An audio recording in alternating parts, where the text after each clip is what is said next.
Probably met him back in November. Server, go ahead and identify yourself in the chat for everyone. Hope everybody's holiday season is picking up speed. I went to a nice little family gathering this weekend. Nice little break.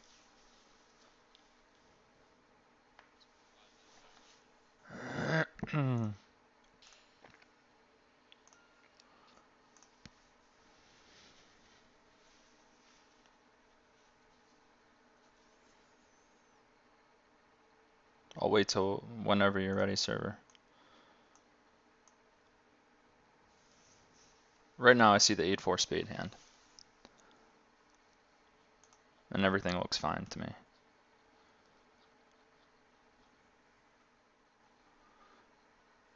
Alright, well, I'm going to sign off Skype if it's lagging.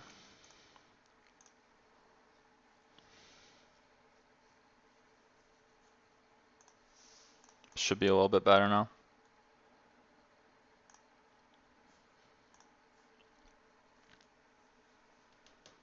Alright, so Skype being off should have helped it. Hold on, server. Warm them up a little bit before you just stick it in. Or I guess you said something in the chat. Server M07 is our guest. Facing triple barrel.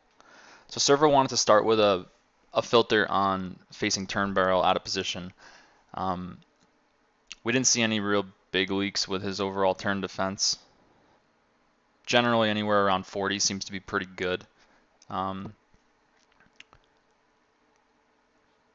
This is from Ignition, right?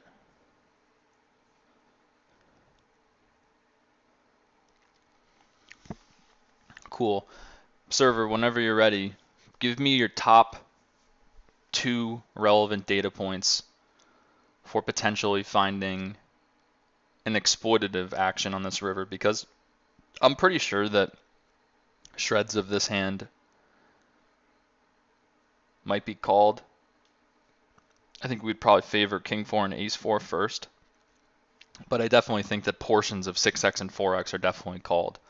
One thing that we can start right off with in terms of a little bit more subtlety behind pattern recognition hotspots is that these are turns that will get notoriously overfolded by the out of position. Very few guys are aware of how aggressively you have to call this turn to make sure that you're hitting your MDF, solver suggested frequency, I guess we should say. One of the reasons being that on a low board, you're required to float a lot of overcards, a lot of ace high. So regardless of what the turn card is, if it's low, you're going to end up with a higher than normal distribution of unpaired hands when you get to the turn facing a barrel. That's going to require you to call a lot of your one pair hands, like the vast majority, and also a bunch of ace high, most likely.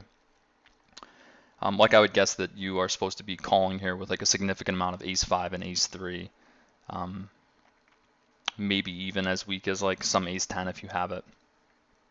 So that's the first thing. It's very hard to throw a turn card down on a low flop that makes the defense for out of position easy to handle. Because if you think about it, whether or not it's low, now you're forced to defend all of your turn pairs for the most part, the vast majority, and some ace high. But if it's a queen, now most guys are unacquainted with how aggressively they still have to defend most of their pairs, even though they pick up some Broadway queen X. So it's one of those spots that's really helpful in terms of pattern recognizing it and integrating it as a hotspot, because the best hotspots are the ones where the human consensus in terms of what people are used to in terms of classifying what a normal defense would look like, strays pretty far from what PO Solver knows is a correct defense. So knowing that doesn't really help us in terms of what our opponent knows, because we don't want to project too much onto him. But the first thing we can say about this is that the villains defend, in our shoes, the pool defends quite well versus flop c-bet. But that actually makes this one of the most hotspot territories for turn c-bet, regardless of what turn card it is. There is no larger deviation in overfolding versus turn c-bet than on low flops. So add that to your context, a little nugget. So now, does that help us with an exploitative decision? Well, I see a couple of data points here. I see a data point that it's rainbow, which is going to diminish his barreling frequency almost naturally, because on rainbow boards, he'll have less flush draw to the turn that can just naturally barrel. That being said, there's also a decent amount of draw in terms of ace-5, ace-3 gutters, 7-8 offsuit is in his range, 10-7 off, you know.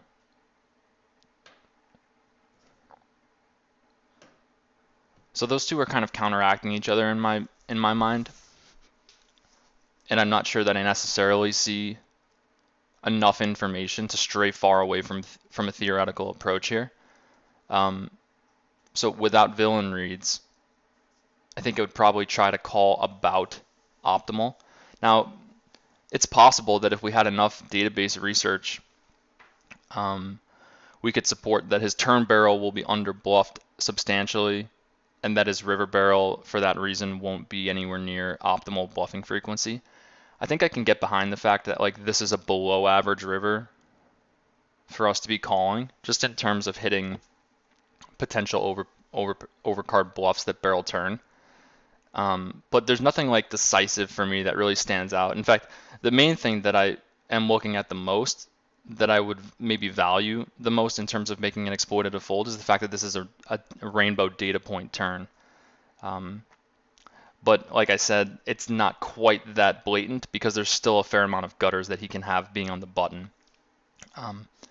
So not a spot I feel all that strongly about. I think I would choose to fold this hand and probably call with some 4x hands that had better blockers, just because when my confidence is not high enough to make an exploitative decision, I'm going to try to replicate as close to a well-balanced strategy as I know how. And that's sort of my way of randomizing, is like I pretty much know that the call with ace-4 is better than 8-4 here because I block some of his ace-jack pocket aces and I don't block his gutters, which I do when I hold 8-4. I actually don't mind the check jam. I think the check jam is actually, I didn't even think about it at first, but if you're playing versus thinking player, you have all of the natural points to sell a river check raise because of the fact that it's turn river data point. Turn rainbow data point. The reason I think that's important is that people will give you more credit for having deuces, sixes, fours, or nines on account of the fact that you slow played on a turn rainbow board. So I think if you're ever going to be able to sell this check raise, it's a good board to do it on.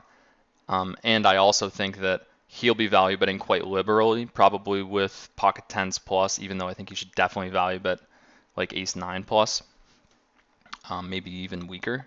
King 9, Queen 9 are probably value bets. Good for him. So he actually bet called that off, huh? To me, that's an alarming result. And it makes me think that either we had an image or we never should have been bluffing this type of player to begin with. Now, the problem is that that might not have been information we had at an anonymous pool before we tried it. Generally, though, I think you get decent amount of credit for a bluff like that there. So I'm kind of surprised to see him call unless maybe you were running super aggro stats. Let's see what else you said.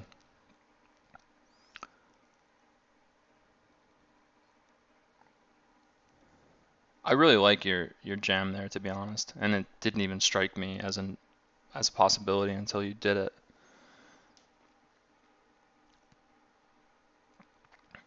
Yeah, I do think it's borderline FPS. Hold on, sir. I want to talk about this a little more. I think it's borderline FPS, but I love that the turn was rainbow. And what I really love is that I don't think that that's a hard board for in position to be aware that he should be value betting relatively thin. Like I think most guys will value bet pocket tens plus there. that guy was value betting queen nine, and if I knew that, I would be like, oh, that makes this a way better check rip on average, because I don't expect most people to be like bet calling the 9x if they are widening, unless he had a player read on server. It's a really bad bet call in practice for him because the pool is just very much under bluffing that river in server spot, check raise bluffing that river. So when I try to, like when I'm looking at an anonymous pool for the most part, what I'm trying to do is pick lines that exploit the pool in terms of like, I want to be doing what the pool is not doing. I want to be selling my bluffs in lines on textures where the pool's not capable of doing so. So I think that's a really good one because the two things I'm looking at most were turn rainbow makes my check rip on the river a good sell because I'll get more credit for having slow played twice on a rainbow turn. And in a spot where I think my villain could be aware that he's value betting, in a spot where I think it's natural for my villain to be value betting more thin, I think check ripping could be a way better play because the more unnatural, like, okay, if you put a queen 9 plus as a solver betting frequency for in position, let's just assume that queen 9 was accurate and that's the worst hand he should value bet, I guarantee you that the defense frequency that PO shows up with versus check raise is somewhat unnatural to most players. Meaning that if you were that guy in a Bovada pool getting check raised on that river, you would be looking down at enough mandatory bluff catch calls that you would talk yourself into folding too many of them. Those are the type of spots that I look for. And you would be correct. Like if you were my student, I would be yelling at you if you called any bluff catcher in that spot because I know that in a vacuum, unless you had very good reads, over like at least 50 hands or had some sort of blatant data point read on a player, that's not a call that you should be making. Because I just don't think that you have the confidence to be assigning that server could have been doing what he was doing at nearly a high enough frequency to justify putting a stack in on it. So yeah, I would say that the reason that I don't think that that's a major fancy play thing is two reasons. Turn was rainbow, which I think makes our bluff a better sell to be going delay, check raise. And I expect the villain to be value betting thin in the river while also not very aware of how much he has to defend versus bet call if he is value betting as thin as he was.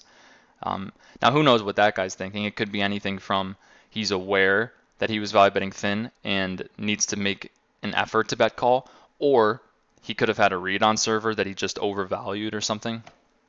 But in a vacuum, if you told me somebody was going to be thin value betting a 9x, I'd be check raising here pretty aggressively. It's also really not that good to be blocking a 9 if server's 3-betting pocket 9s because that's the wrong hand to be calling with. Just a minor point. Don't know if server does 3-bet 9s, but I think most players do button versus blind. All right, cool. Bottom of our value range, I want to say is 4s.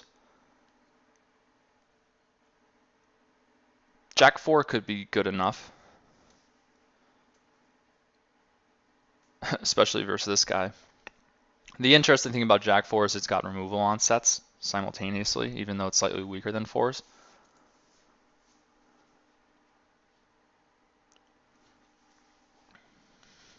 Yeah, that's the problem. We might be giving a player like that too much credit. I hope he at least tank called you. Okay, so same filter. This looks fine. I think you could also check raise exploitatively, but it looks fine.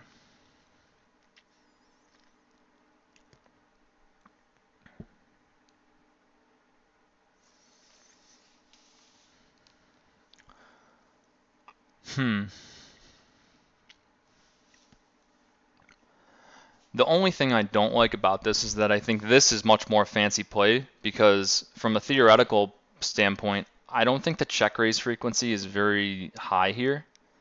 Like I think it's a lower check raise frequency than average if you modeled this. Could be wrong about that, but I feel like it would be less than 4% for sure as far as what out of position should check raise in this exact spot.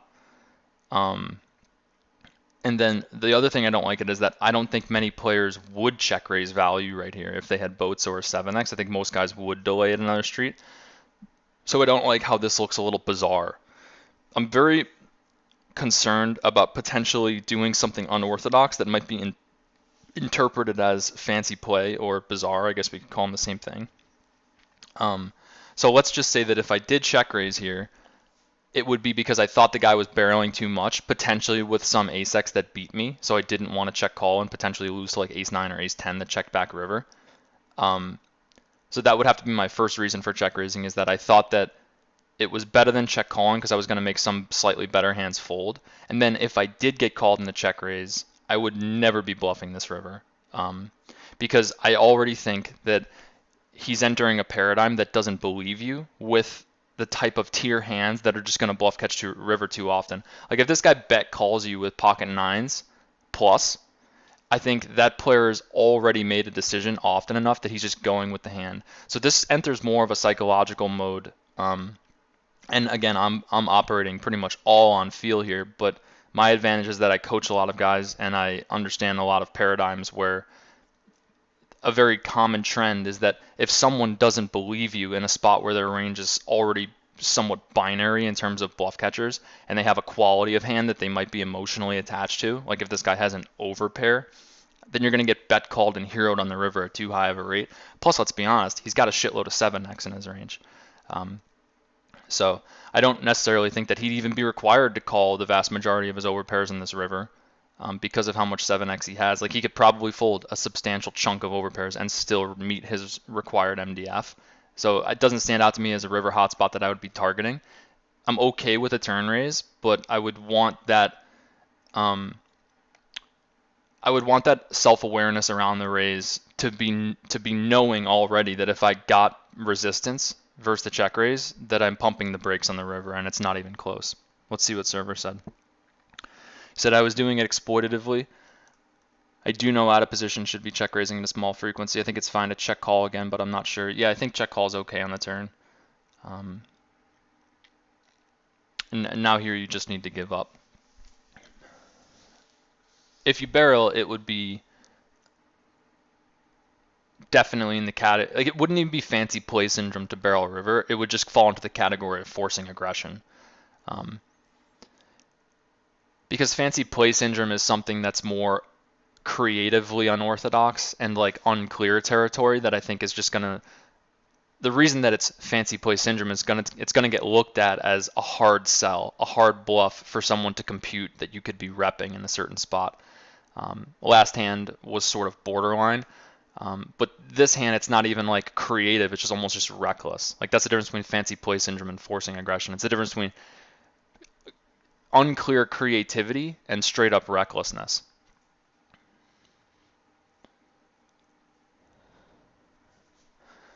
Yeah, okay, so server saying my thought process on the river was that I have way more 7x than him.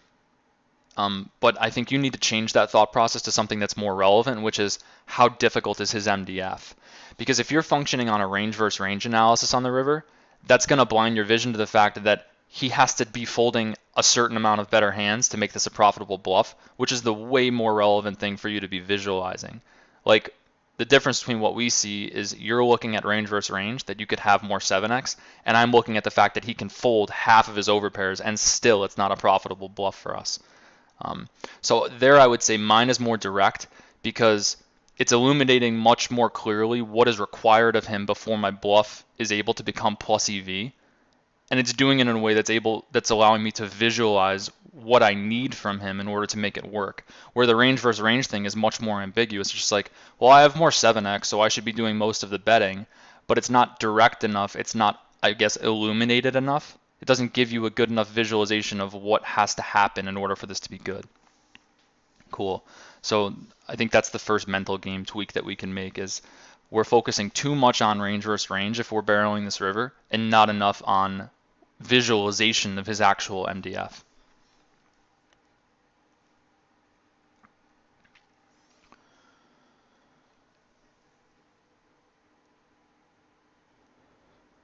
So just pause for a second, server, so I can get this point across. But before, when I got home just now, I called server real quick and we were talking about the filter that we were going to run. And I made this point real quick. I said, I know I'm starting to sound kind of like a broken record, but I'm equally, if not more, interested in looking at the type of river mistakes you might be making in this exact filter. And like that might be the biggest mistake of the session that we see, and I think it's probably a gigantic one, to have any sort of bluffing frequency on that river. And it's probably more important than any turn leak that we'll see. So the value of doing turn filters might actually, the most value you might get out of doing a turn filter like this will be how you compound your error to the river. It's a weird thing to think about, but I think you guys who have been following the streams have slowly seen how that's becoming sort of the framework of my teaching style, at least for the first few lessons with someone, is like, let's really make sure that we're cleaning this up. And the funny thing is that even with more advanced players, like I just released the part 2 of 30-second exercise on run at once, and like that's a 5-10 crusher, and still we're working on river calls. Just the subtlety of it gets a little bit more intense. All right, let's check this out. So we're facing a 2-barrel. This is a spot where I think solver definitely calls, though it might fold this exact combination because it's blocking both flush draws. I know it would also check raise it at a low frequency, but just not sure again if it check raises this exact suit selection.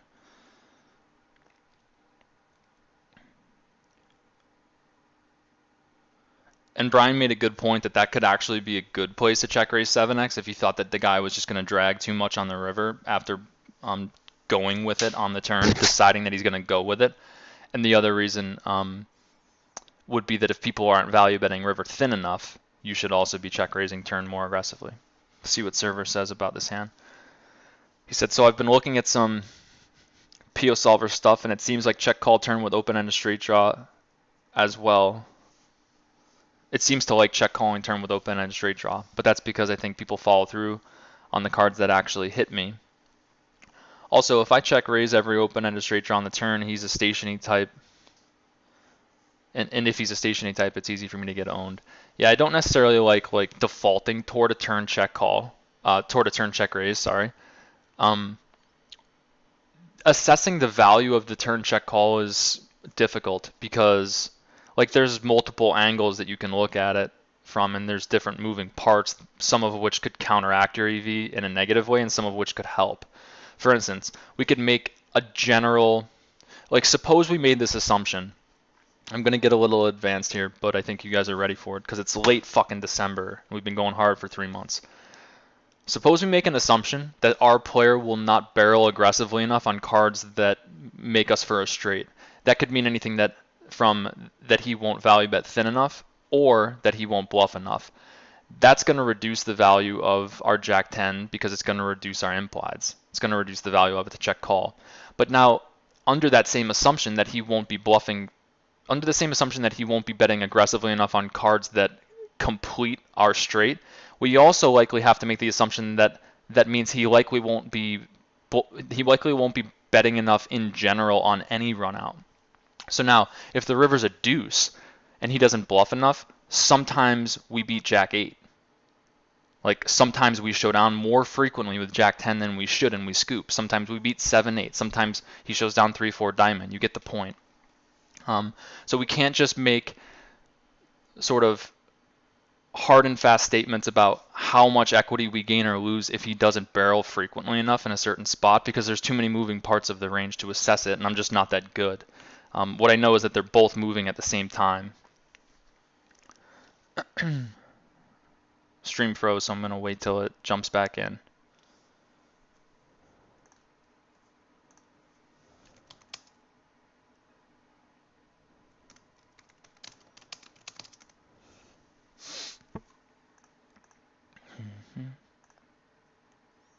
Hey, I am dropping frames.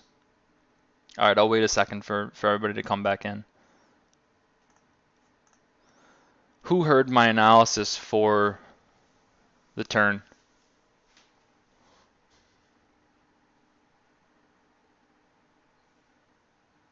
Or who didn't hear the turn analysis? And I didn't see that river action.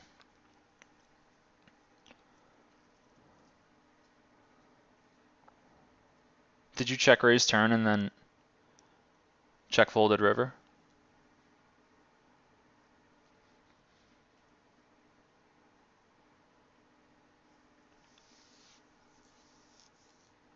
Okay. Go back to the last hand for a sec, server, because I want to say something else. I'll say this again for Logan real quick after I see the line. Okay, so we did give river up. Okay. So there's two things I want to say about this. First, the point that I made about being unable to assess whether or not his average betting frequency is good or bad for us in terms of our EV.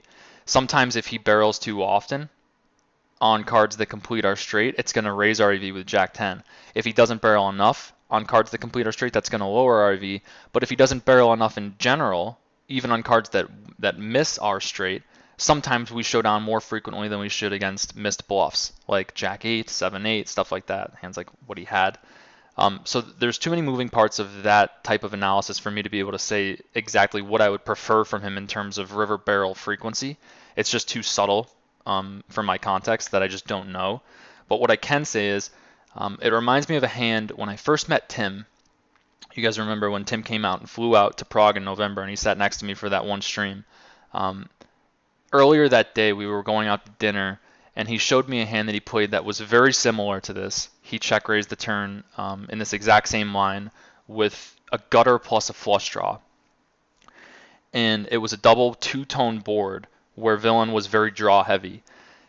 His reasoning for doing it was just that he liked the aggressive line more or less, a little bit more than the passive line because his hand didn't have showdown value. He had 10-7 suited, similar to here where you don't really have that much showdown value.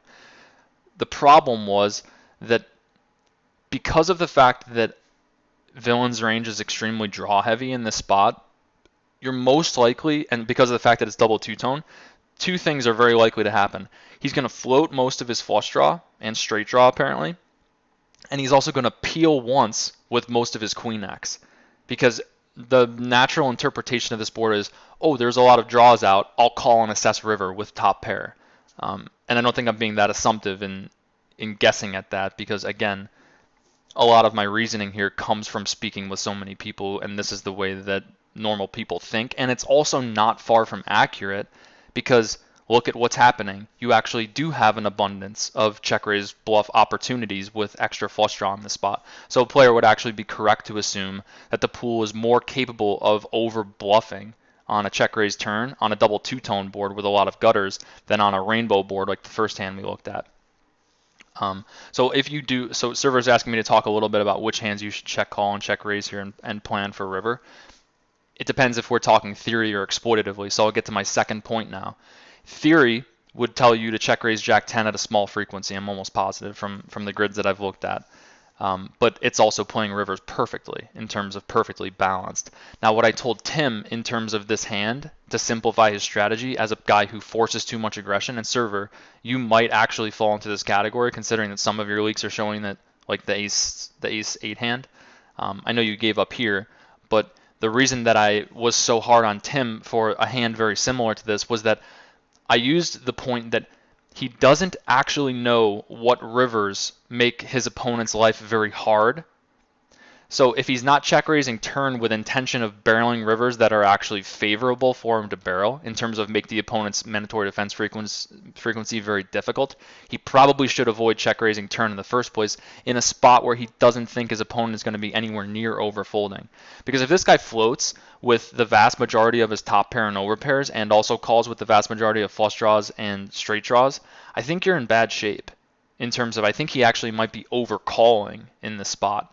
And then if you're never barreling any rivers, you're just straight giving up.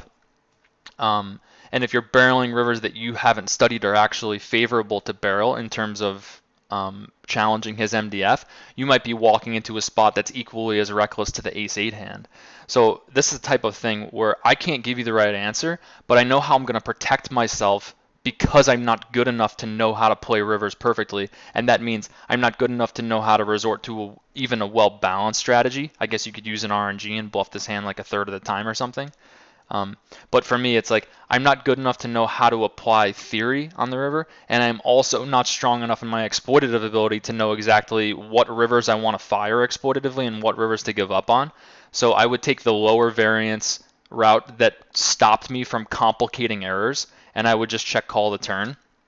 And I think even check folding is a better option than check raising versus a lot of guys in the pool, especially when you are without a good river context, because you're very prone to be complicating errors.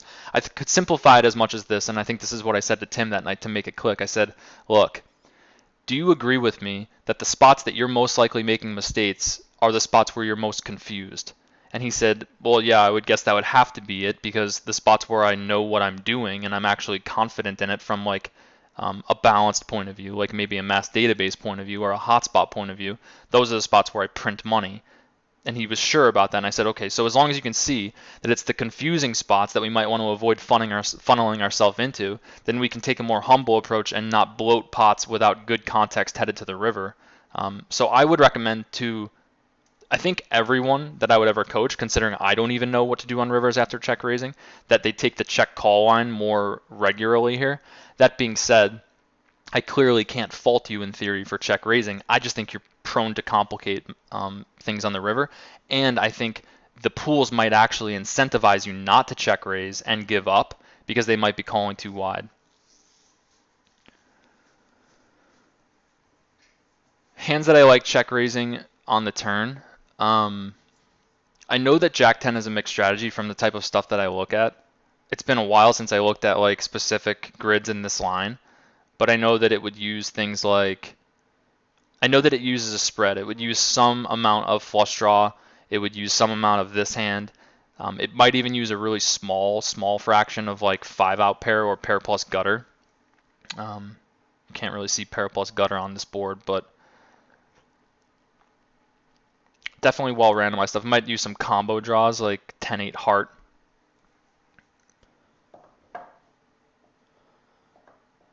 Imagine if you check called this river and won. All right, next hand.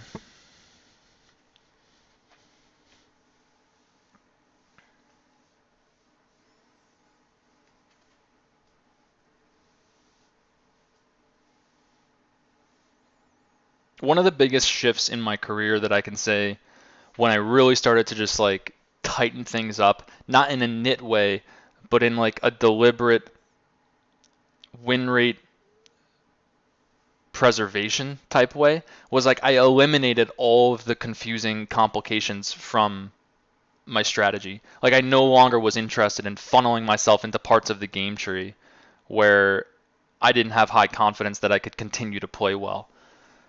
And that's what I think is kind of going on there if you check raise that turn. It's not a hot spot really to begin with, and I think it plants you in a really confused river territory. What's the line here, server? I missed it.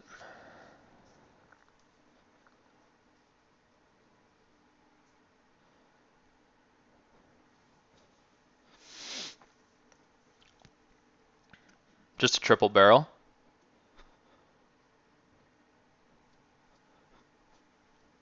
I'm guessing that that's what it is, since we're at 1020. So here right off the bat would be a river that I'm actually more interested in calling. Let's take a look. So it's partial psychology, partial hotspot recognition. The difference between this board, I wish you could flash the texture from the first hand. Can you real quick? The turn from the very first hand we looked at, where it was same line. So take a look at this board, 4, 3, 8, 10, two-tone. Take a look at the first board. Flash back to it when you can, server. Hand number 1. I think it was like deuce 4, 6, 9 rainbow.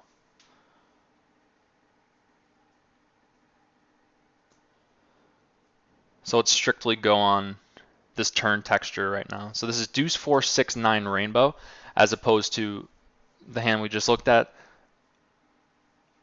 which is not rainbow, it's two-tone, and the high card is a 10.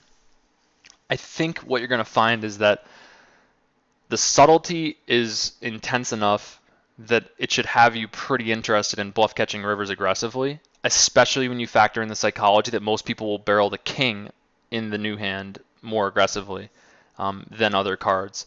The amount of the distribution of gutters and straight draws and flush draws that he'll have compared to the first texture is going to be definitely higher on this board, I think, especially since he still has the ace deuce ace 5 for gutters in his range, the 6-7, the 9-7, the jack 9, the queen jack off, all the heart draws. I mean, you block the nut flush, but still.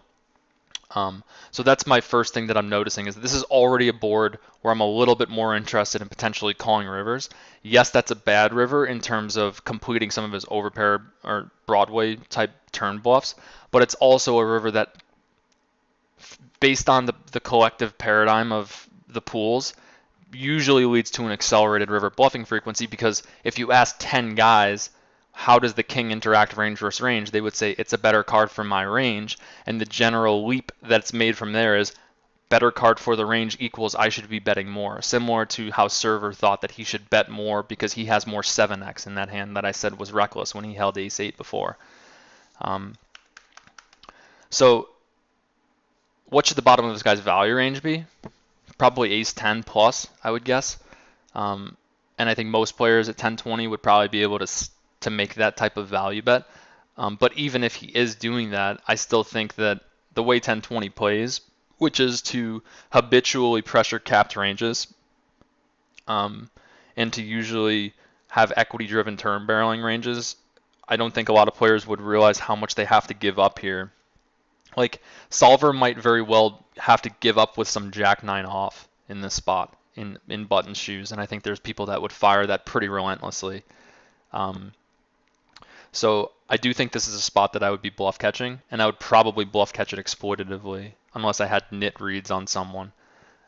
Now, go to the river data point, because let's talk about it. Somebody mentioned it. If it's a half pot bet, I think that changes things enough, because we can at least say that the psychology of trying to pressure you off the hand would be more geared toward betting larger than half pot. Now, that might be minorly assumptive of me, but I think that it's less assumptive than not. Like, I think I'd rather make that assumption. I think it'd be more valuable to assume that than to not try to do anything with the data point at all. The half pot data point is basically repping the exact range that he's showing up with, and I think there'd be a natural tendency for people who were trying to force you off of the cap range to use something a little bit more than half pot. So unless I had him labeled as like a much more creative thinking reg, I think this might be the data point that could swing it back toward a fold. Now we're getting into decently assumptive territory here, but it still doesn't mean that we shouldn't look for anything to try to sway it. If we had really large samples, we could probably prove that the half pot river bet gets under bluffed. The difference is there's a textural anomaly here, which is that the king might incentivize him to use a smaller bluff sizing if he's one of those creative type players. So it gets a little bit too abstract to be able to do much with in terms of finite textural hotspot combined with his bet size. But I do trust that the half pot read for the most part is pretty consistent, and I might use it as the thing that tips that back toward a fold.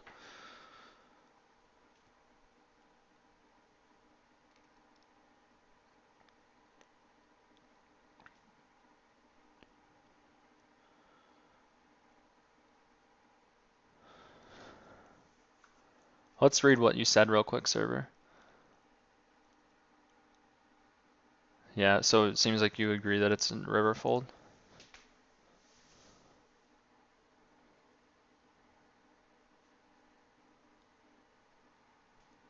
So to the turn here, like, this is lighting up to me as a spot where I need to be very, very bluff catch heavy on most rivers, because there's so many candidates for turn equity, turn-driven equity, equity-driven turn bluffs for him to be barreling.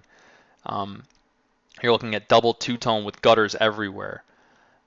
So I would, the way that my mind works when I'm in a hand would be that I'm already forcing the relevant data point to the front of my attention by the time I make my turn check call, so that I know that I'm in an anticipatory mode for bluff catching rivers.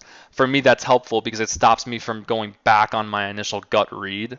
And it stops me from overlooking the textural data point that I really want to make a primary note of in my mind's eye heading to the river.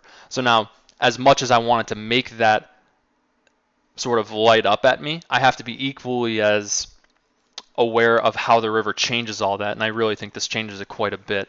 Your range is quite protected by Asex. His range is definitely barreling a substantial amount of Asex, so this would be a code red run out that I would find the fold on, and I would care very little about folding this overall versus the pool. It's definitely one of the cards that it makes it.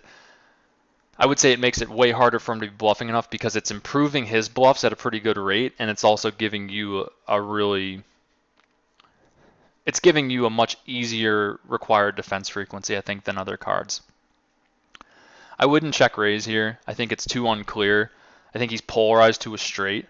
So unclear in the sense that I think it'd be fancy play bordering on recklessness. I'm not generally trying to shove people off of a range that consists of straights. There are a lot of bluffs that missed, but it's relative. It's always going to be relative to the amount of value that he could be betting. Like he can easily bet an ace in this spot. In fact, it's probably criminal for him to check back an ace, I would guess. Depends how much both of our ranges are protected by ace-x. But this is a leap that you can make where, like, yeah, he's still got a bunch of missed flush draws, but it's about the ratio of value hands to bluffs that he has left, and he actually just connected with a lot of straights on the river. So I'm not too excited about this spot.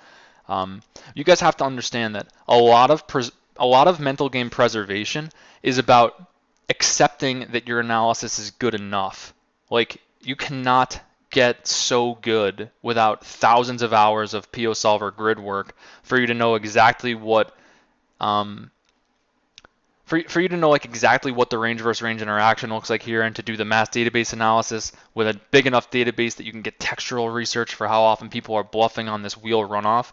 Like, all you have is basically almost an elementary understanding. Like, I don't think that my analysis is very advanced, but I think it's good enough to get me to the point where I know I'm not making a huge mistake on average. And I think on average I'm probably actually exploiting the field a little bit, just by saying, okay, like this is the extent of my analysis. You guys think that like a lot of what we do is so above your level, but it's really not. It's just simplified logic. There is a card that connects with his bluffing range at an above average rate and also strengthens our turn check call range. That's generally not a spot that's lighting up to someone where they're so interested in trying to force you off of your range. Now, the assumption here is that he interprets this in the same way that we do, but then I would point to the fact that this is not that hard of a read to make, that our range just picked up a substantial amount of straights, and that his range also just improved.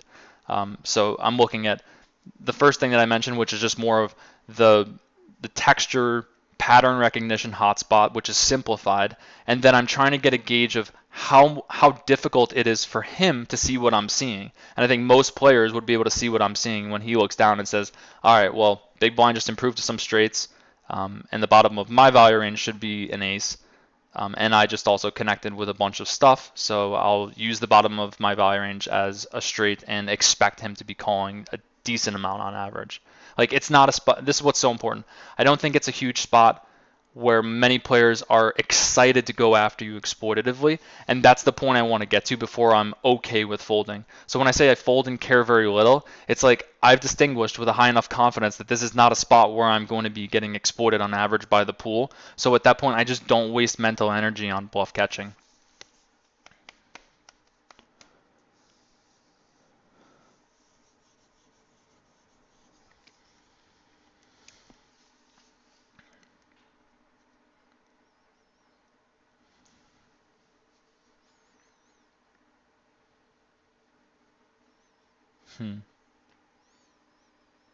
That's a big sizing.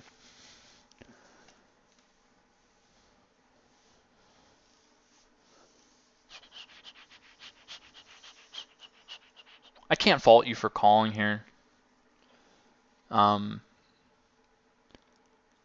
It's a spot where I see a decent amount of bluffs missing for him. I like your blocker quality. Like, this is another spot that I feel like I care very little about, because as long as I can visualize his range as having a substantial amount of equity-driven turn bluffs and also potentially believing he can barrel us off a lot of pair plus draw. I think that's a 10. Like a lot of this scales towards tendencies of your limit too. One thing I know about 1020, because I'm submerged in the environment more or less through playing on it some this year and also coaching dudes, is that these environments like to pressure decently capped ranges quite a bit. 1020 Bovada just plays more aggressive. So I think it's more necessary to make stands like this in this game, whereas if we were playing 200 Zoom, I might just advise someone to lean toward folding it more regularly. I thought having a 10 there was decent because we blocked Queen 10, which was the nuts. But it's interesting to think, is blocking something like a Queen of Clubs better? We made that comment once, that once the distribution of his bluffs gets concentrated enough toward Ace and Queen of Club, for instance, in that case, it might be better to not block the flushes just so we don't block the bluffs. But it's an interesting point. You'd have to do a decent amount of grid work to figure out whether or not that's true or where the cutoff or threshold was. This seems like a really clear call. Nothing we can do about it.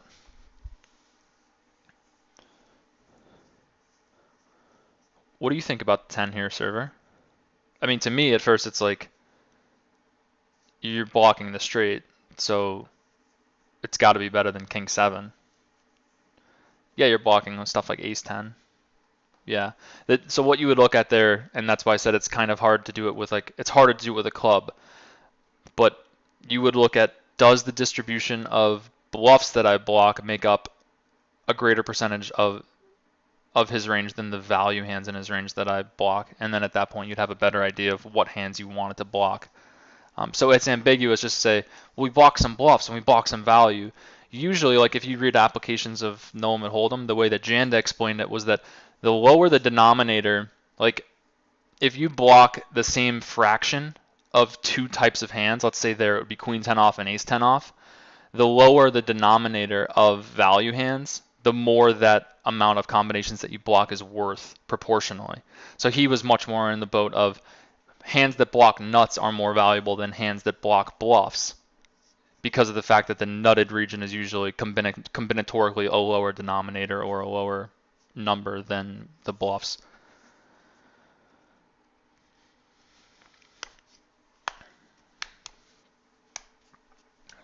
Go to the next one. This King 6 seemed pretty clear.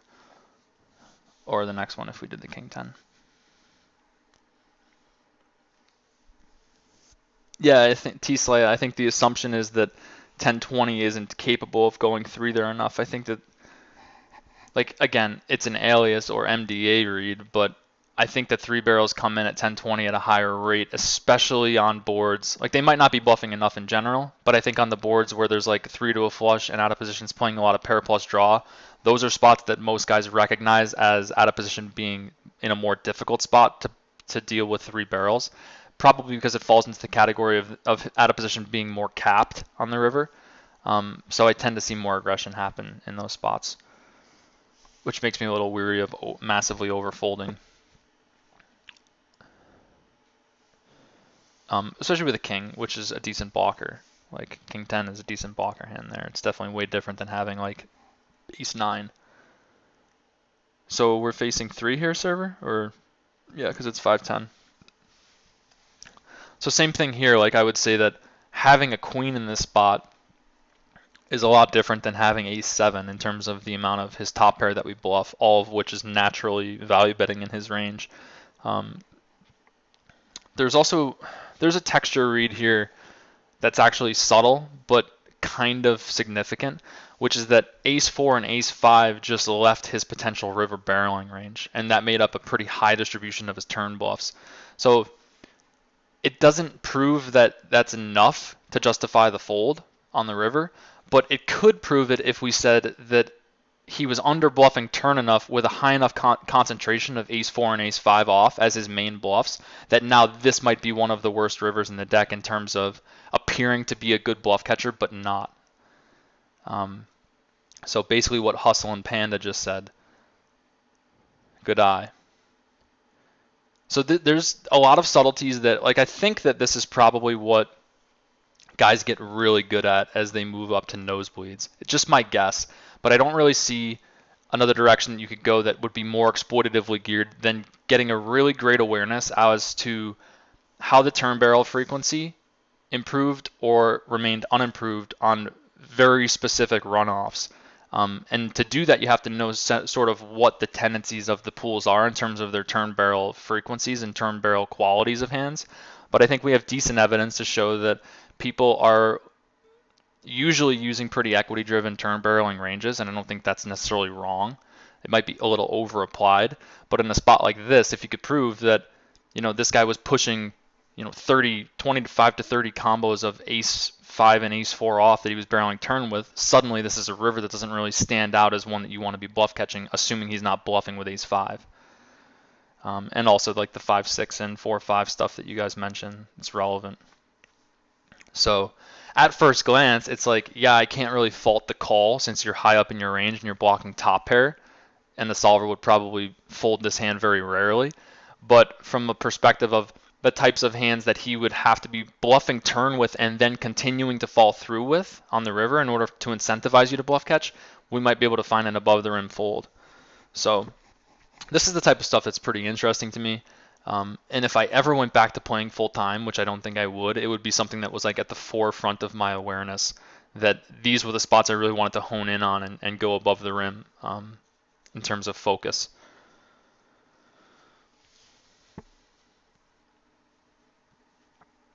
Yeah, I doubt it would fold it much. I want to say that it would fold some queen X at some frequency though, some low frequency. Could be wrong. Cool. Next hand.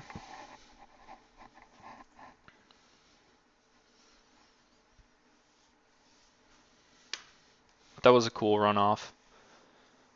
That's one of the runoffs that like you really want to make sure that you take your time bank on, because it might take you 15 seconds to make the connection. That ace 4, ace 5 is a relevant enough data point that you don't, and like 5 4 5 6 connecting on that card, which looks relatively harmless. Thanks, Magic MILF. Proud of you, bro. Make sure that we get you that discount because I'm putting it on sale. So we'll send you a refund for whatever the difference is. It's gonna. By the way, guys, let me say this real quick. We're selling the sale for PO Unlocked as a course. So the refund comes off. You buy both packs at once, you get 800 off. That's how it works. Okay, same filter. Check call twice. No, we're not check jamming. That's never an option. You would need a stronger 10, and I doubt solver would even. Maybe solver would check raise ace 10 at this depth. I get that you're short stacking, but it still doesn't give you the right to depolarize your turn jam for, like you're still going to be offering him 2/3 of the pot back on your jam, maybe even more. So I don't think that we can check raise the turn. I think he played it just fine.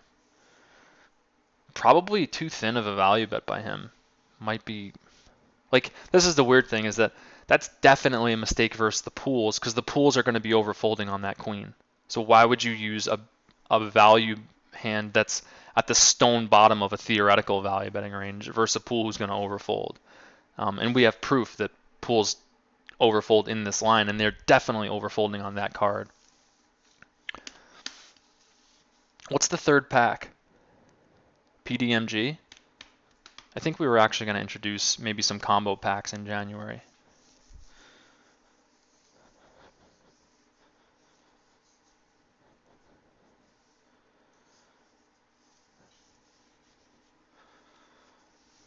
This would be a cool one to check rep, although I don't think you rep very much.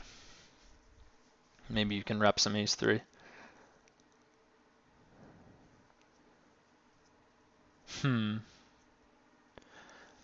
So here I think I would try to just play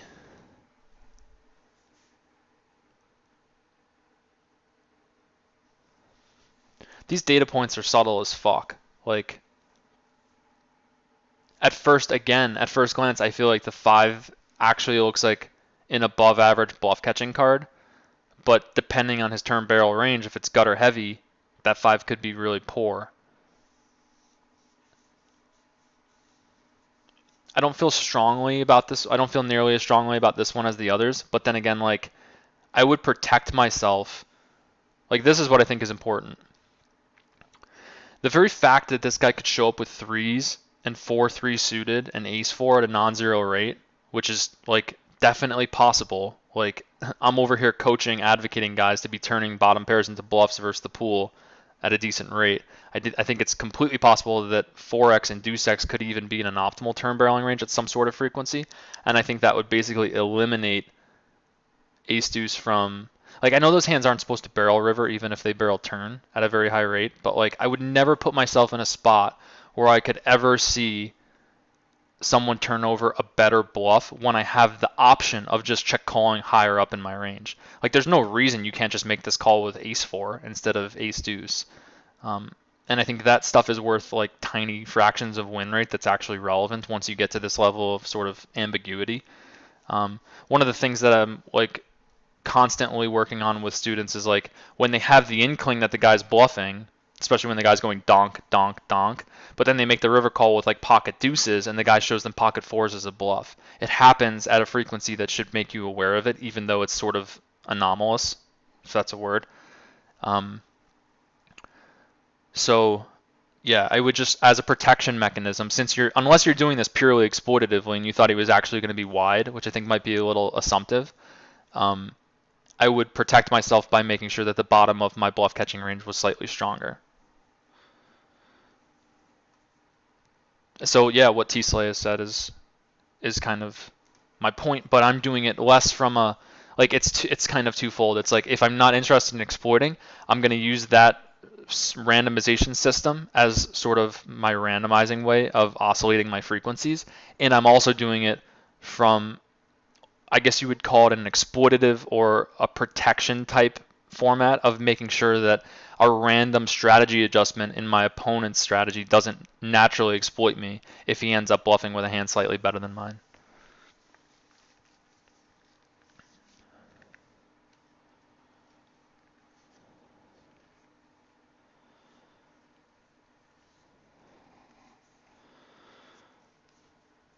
Triple barrel, 195 into 250. I don't like this river.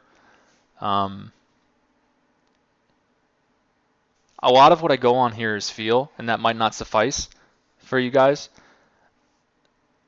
But I don't necessarily think this is a river that gets overbluffed, and I don't like his sizing at first glance. I'll give you a little nugget here. I'm still not sure if I'm going to put this in the old night vision pack, but we might do some time mojo stuff too. Back in January or February, before I was making the P Unlocked pack, me and one of my buddies at 1020 did a bet sizing filter on ignition, and we found substantial hotspot differences between guys who were using tall sizings. I can't believe I'm giving this information out right now because it's so fucking badass. But we did a very large filter on different bet sizings. So I'm going to try to explain this. I don't know if I've said this before on a stream. I don't think I have, but like the taller the bet size, like I would call 190, 195 into 200 a tall bet size, or $95 into 100, or $9 into a $10 pot, as opposed to 100 into a $100 pot, 120 into a $180 pot, 10 into a $12 pot. Those are more flat sizings, I would say. So I'm looking at either flat or tall, kind of similar to if you go to a store and they're putting something on sale for $99.99, giving the consumer the discount illusion that he's getting a slightly better price. What we found was that these discount prices are more weighted towards value hands, and it wasn't even close. Like, it was noticeable. So take from it what you will if you want to trust me, or you can try to run your own if you have a large enough database. But there's something about the psychology behind these tall bet sizings that seems to run patternistically through the pools. And it's one of the main reasons why you'll never see me use a $99 sale on my website. Like, I was talking with either Brian or my marketer the other day, I forget, but they're like, all right, so what should the pricings be for these new packs? And somebody said something like, you know, $10.99 or like $12.99 or $19.99 for the PO on lockdown. I was like, no fucking way. We're not doing any of that stupid like consumer bullshit sale tricky shit. It's $2,000 flat. So part of it was like from the study that I like kind of have a thing about that now where I was like, oh shit, like that's what guys are doing. Like they're offering the discount price, and I think it's silly to begin with. And then I just think the whole idea that like the consumer's not smart enough to see that it's $1 less, like I just don't like the whole vibe of it, and I don't want anything to do with it. So that's just my little rant on bet sizings as they relate to environments and how I think it relates to like consumer psychology in general. Tall is like, yeah, you could say it two ways. Like tall is using more chips on the graphic, but it's also undercutting the next tier. Like see how 195 is very close to the next tier of psychological. I don't even know what you would call, like you sense what I'm saying. 195 is a little less than 200, making it seem as though you're getting a discounted rate. And I think that's what these guys are playing into when they have value and they're trying to sell it a little more frequently. I'm all about that anti-marketing shit. If you want my pack, it's 2,000 flat. Let's call it like it is.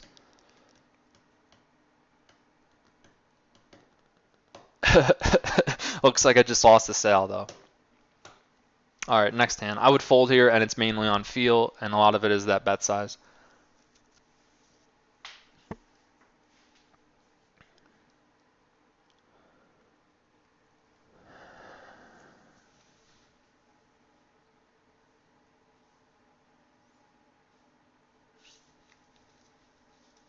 Like this one is a slam dunk call in theory. Yet I also think most players are overfolding the turn in your shoes, and the turn check call range is going to be somewhat binary to the river. Not binary, but somewhat inelastic to the river, because most guys are going to overfold to 7x in your shoes in the turn. I don't know if this guy knows that on the button, but like the fact that you do have a decent amount of trips and that you should be expected to call the river with most king X makes me think this isn't exactly a spot that gets barreled very frequently, even if he does miss bluffs. So again, all I have here is feel, and we're folding a pretty good blocker. We have the argument again of whether or not it's better to block a jack than not. Here I would say it's definitely better to block a jack of clubs, because I think it blocks a really substantial amount of flushes, even though it also blocks some bluffs. So I would fold. And I have no, like, I wish I had better reasons other than just the subtleties of texture recognition that I feel like, that I trust. But there definitely was something nominal or quantitative there that the bottom card paired. I feel like I'm perceived to be folding a lot of 7x. Therefore, I don't think I'm perceived to be folding river above average if I have both trips and a decent amount of top pair in my range. However much I might be projecting onto what his actual assessment is, I don't actually know. But I think part of the reason I feel like that spot gets under bluffed is because I've learned the hard way. Yet I'm also aware that there's a lot of confirmation bias because, I could have lost the vast majority of the time there, but still had the right to call because I don't need to be good more than, 30% of the time or so.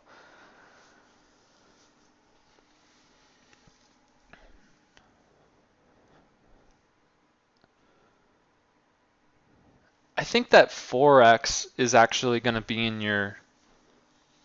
I think definitely some of that type of quality hand would be in a turn check call range for reasons I said before about needing to defend more on low flops to the turn. Huh. I think this could be one that you fold because it would be one where I wouldn't think. Like this one stands out to be more as a clear fold. And I'm assuming this is the same line. Bet, bet, bet. You're getting a. He's giving you the discount sizing, 145 before 150. So that's a tiny data point, I guess. Very tiny, because it's not like a standout discount sizing. But it's more the similar thing to why I said you should fold with the king 8 in the other hand, where the river straighted off one card and you guys can both be decently protected by it. I think this is mistakenly assigning a call, justifying it by the quality of the hand in terms of overall tier value as opposed to discerning the relative value of the hand, range versus range.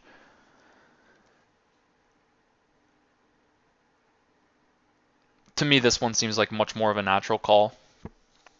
So I guess that all I really have, guys, is like degrees of confidence in terms of these spots. Where like the last one to me is lights out fold, and then this one to me is like there's way more ranges that I could construct for him, and way more player profiles that could be just barreling a heart aggressively here that I would be uncomfortable folding a king X. So I would be much more cool with just check calling here. It's as much of how our range is perceived by the opponent as it is us ranging him. Like in the last hand, I don't think it's very hard to see from an opponent's shoes that your range just improved and that he should be polarized to pretty much sets plus. And even if he is supposed to bet some two pair, you had like top and bottom two pair. So I don't think you were ever dominating any portion of his value range. So it's a spot where I expect him to recognize that your range just was improved to straights on that river, and I don't expect him to exploitatively target it with enough bluffs. Therefore, that means he's likely to default toward not bluffing enough, and we don't dominate any value. So I'm finding the fold, and I don't think it's close. Here, I think it's much closer, and I would be uncomfortable folding because that's a river that didn't improve our range, and there's much more that he could just barrel off in terms of random heart X type hands. So I hope you see sort of the difference there and how I'm thinking about it.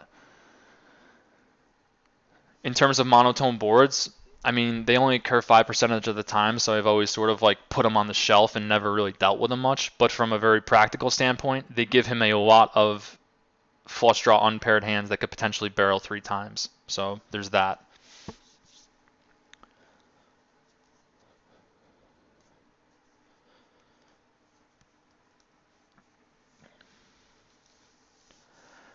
Here's a spot we would never fold just because we're dominating portions of his value range. So real clear.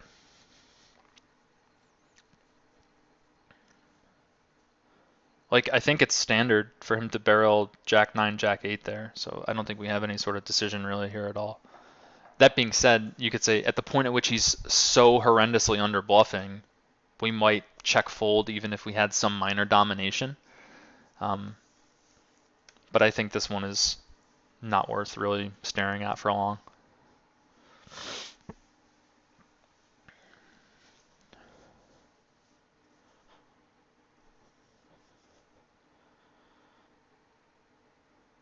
Now this one is different because, again, we won't dominate anything in his value range. I suppose he could value bet Queen 10,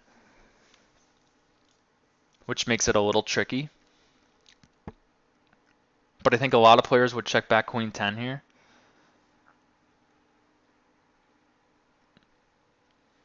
I think this is a river that would get under bluffed. It's also a river that really connects with his drawing range from the turn.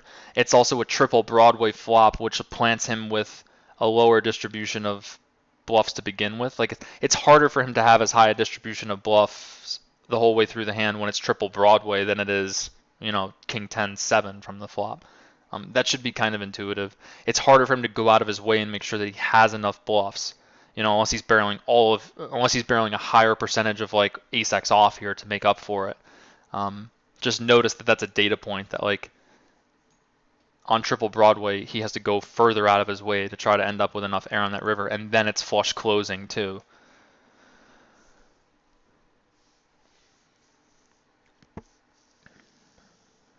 I think this would be a turn that I fold with this hand. Blocking the spade is obviously not great. I think we're going to have a lot of pair plus draw and a decent amount of king X that we just have better candidates. So I think this would be a fold.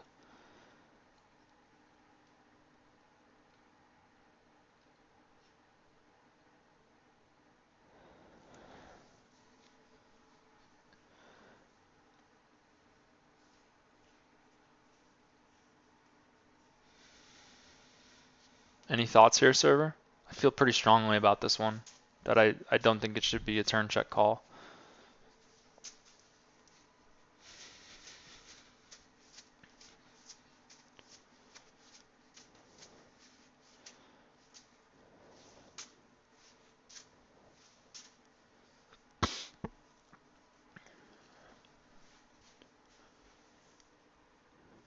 I like this check raise like best of all from the turn check raises I've seen yet because your hand doesn't have any showdown value. It's got robust qualities, and I think it's a turn that he could be barreling pretty aggressively, and you benefit a lot from making a lot of his turn barrel hands fold, obviously, because you have 8 high. So I'm looking at sort of the qualities of it, but I'm also using that to parlay it over to the range versus range tendencies, like the range interaction tendencies, and the types of things that I see from people on, barreling overcards on low flops. Like I think he's got an abundance of bluffs. He's probably not familiar with how much he needs to defend once he bluffs that much, and you have the right type of quality hand to exploit him.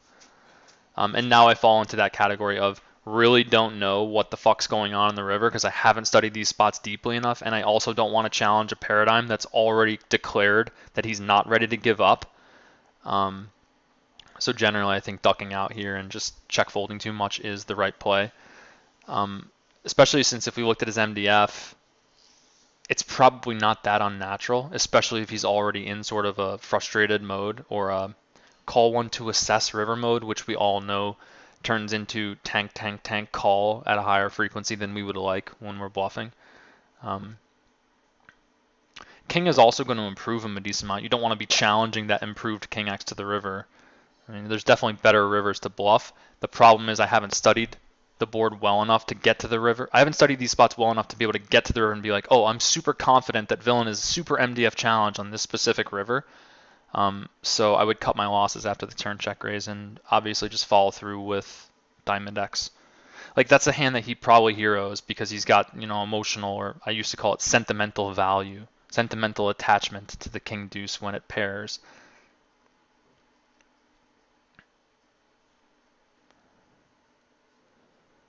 This is a river I would fold because, like, good job by him, but I think your range is well enough protected by Jack X. That was just bet, bet, bet, right? I wouldn't be surprised if that player is a fish because your range is well enough protected by Jack X that your mandatory defense frequency is relatively simple, especially when you have a decent amount of King X in your range also. Like it very well could be a river that you may be supposed to have a leading range on. That's how strong your range is, but I'm guessing you wouldn't. So I think that your river defense frequency, if you are checking range on the river, is going to be pretty simple, and I don't know why someone would be all that interested in bluffing you, unless they knew you were going to start folding exploitatively, but I think you're making the right play to overfold here versus the pool, because I think the pool is likely making the right play to overfold, or to check back too much versus the pool. I think my phone might be dying. Yeah, I'm going to have to. I'll go till another 5 minutes, but my shit's about to die, I think. Goddamn wireless headsets.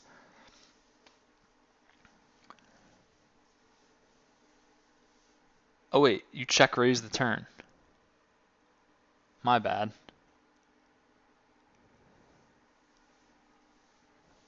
Okay, well that makes more sense that he's firing river now. I don't like this check raise at all. I think it's too depolarized. And I don't think it functions well within your range. I think it's just a clear check call. I doubt Solver would ever do this.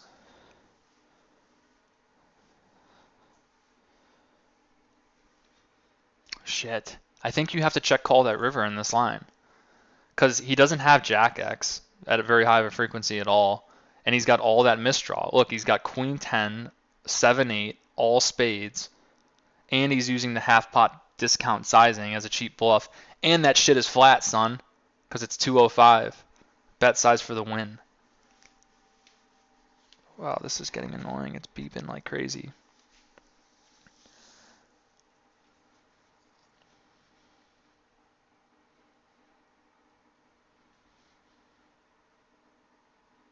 I hate the turn check raise. I think he can have ace jack and some queen jack, but he doesn't have nearly as many jack X hands as he thinks he does to be able to rep it, especially using the flat river sizing.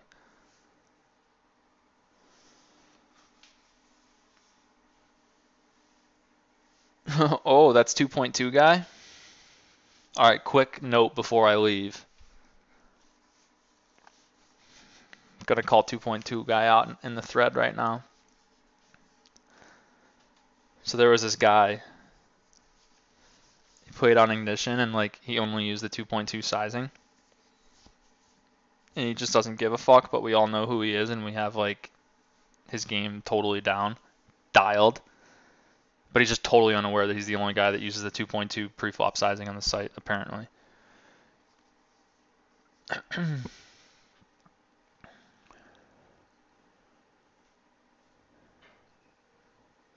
Okay, cool. So I'll end on this. Let me just make sure I'm still rolling. Logan Nuttergutter is asking, it seems so counterintuitive that we're check raising, showing more aggression, making the river a call. So this is what you have to get. Because of the fact that the opponent is repolarizing on a river that doesn't actually improve his range as much as it is perceived, like my argument is that guy doesn't have as much Jack X in his range as he likely thinks he can rep. So the whole thing is looking a little bit strange to me when he tries to reopen polarize the river with a half pot sizing that shows he wants a discount price on a bluff, when I can see all of the misdraw, Queen 10 off, 7-8 off, all the spades. So it's a type of thing where we've defined his range well enough by check raising that it makes it really confusing why he would be repolarizing. Not necessarily confusing, he can still have value hands, but I think he has few enough of them compared to all of the bluffs he would want to unload after bet calling that there's just going to be a disproportionality created in his bluffing frequency. So super important. I think it's something to add to your guys' context in terms of bluff catching efficiency. When you see that repolarization happen for the discounted sizing, be more prone to call that because it's showing that it's usually indicative of a guy who would use that sizing with a category of missed bluffs that are now looking for a cheap price, because usually, like, server really doesn't have the hand that he showed up with there that often, and look, he's folding it anyway. But normally server's going to have a range that's just going to be folding if the guy even breathes on the pot, because server's going to have a bunch of error. So the guy is actually right to use an exploitative sizing with in that line with the hand that he has, because server's range is relatively inelastic in terms of what it can call with. Okay, cool. So is it just a triple barrel for the six? For the sixes? I don't like his sizing to begin with. What's with the HUD? Is he really a 6758?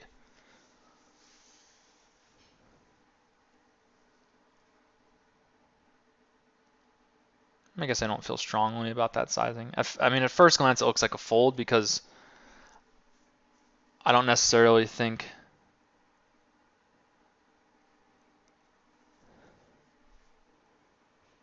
I think, oh, he's potting the turn too, and then he's decelerating the sizing. I don't really know what to make of that.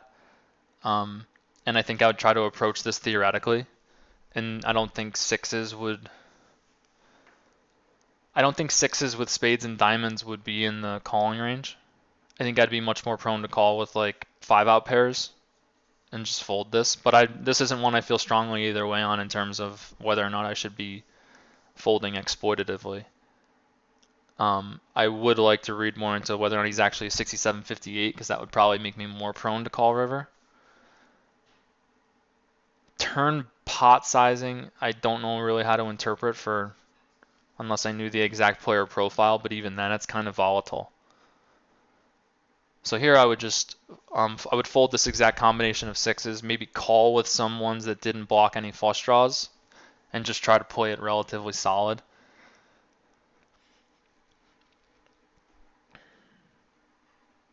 No, I definitely don't think we should fold turn versus pot. We have pair plus gutter, and I'm not so sure that like his pot is indicative of even like a lot of value. Like a lot of guys will just smash pot because it's a good card for their range, and they're trying to make you fold. So yeah, I would try to play this one just relatively sound in the river. So realize like this has turned into a river call a river call efficiency lesson more than anything. There's been some turn call efficiency too, like the 10-6 hand, but more than anything, what I want you guys to take from it is that it's perfectly okay that you don't know how to find the exploitative fold on the river. That's when it makes sense to go toward your best understanding of where the equilibrium mark is.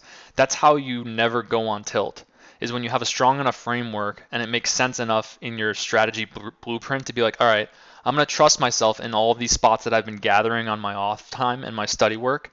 And we've seen a lot of those here, and I've tried to like quantify why I would find folds in those spots or why I would find calls in those spots.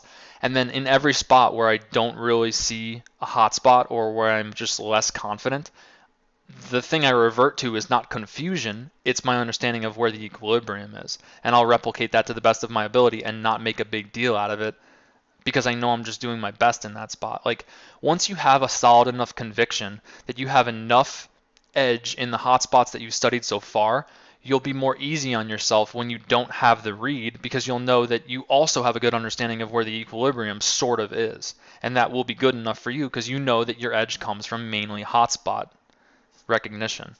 So I think it's a shift a lot of guys could make in perspective, that if you just understood where your edge actually was, you could put more of your attention toward playing your strengths as opposed to being so paranoid and jumbled and confused in the spots that really nobody has great answers for. You know, some players have better answers than others, but wouldn't you rather focus on the spots where you have more edge and make sure that you're lighting them up every time, consistent with those spots, rather than basically stick your head in the sand and spend time on spots that are much more unclear and harder to model, and that you don't have the mass database analysis to back them up in the first place. So be okay with shifting back to your best understanding of equilibrium as your fallback for knowing, like, instead of confusion, you shift to your best understanding of equilibrium. Now realize that this is not letting you off the hook because a large part of your study pattern has to be geared toward looking at strategy grids now. If you're going to use this to your advantage, you better be equipped with a decent enough understanding of equilibrium, and that might take you 50 hours of grid work in single raise pots and 3-bet pots to get acquainted with the types of hands that should be called here at, normal or marginal frequencies. But it's worth it because it will give you confidence, and confidence will give you preservation of mental energy, which will improve your mental game, which will overall translate into your win rate and probably your hourly too, because you'll realize you're able to play longer sessions without tilting. All right, cool. Thanks for coming on, server. It's kind of cool to get some more high stakes action on this. Friday is going to be the last stream of the year. Got a hand history review session volunteer. And then we're off to the races to Christmas, PO Unlocked sale, turning the corner on the new year with something new in terms of the stream. Not positive yet, but also going to be starting private lessons. Christmas Eve, guys, CFP losers, you're getting callbacks. Daddy will put a little present under your Christmas tree for you. There's been a lot of cool ones. I've been really happy with seeing guys send stuff in that seems really authentic and really hungry. So I'll make an update on that on the blog on the 24th. Callbacks will be sent out at night. And then January 3rd, we'll be making the picks for that CFP group. And then, assuming all goes well, I'm going to continue with another group probably in early March. Okay, guys. See you Friday. Enjoy the holidays. Tell someone you love them. Peace.